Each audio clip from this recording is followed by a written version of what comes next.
It was supposed to be a peaceful weekend on my ranch, just me, my dogs, and the quiet serenity of my pond. That was until the HOA decided to throw a surprise community summer bash on my land. Without asking permission, they had the audacity to set up loudspeakers, bring food trucks, and float a massive wooden raft in the middle of my pond.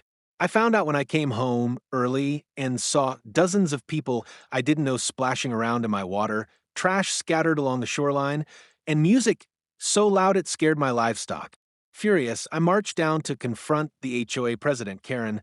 Yes, that's really her name, but she just waved me off and said the community deserved a space to gather.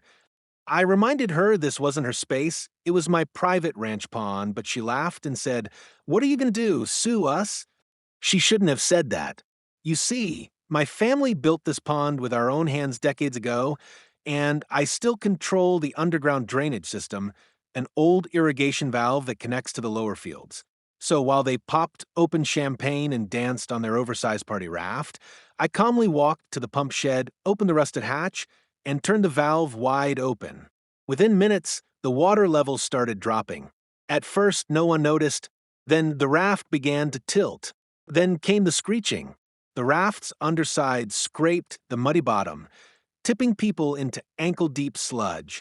Karen screamed for someone to fix the lake, but it was no use. The pond drained faster than they could figure out what was happening.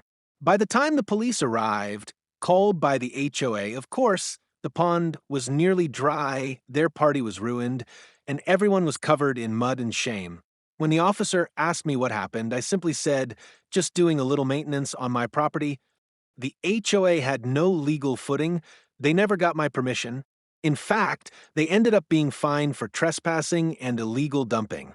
Karen tried to save face, blaming an unforeseen natural disaster, but the neighborhood knew the truth.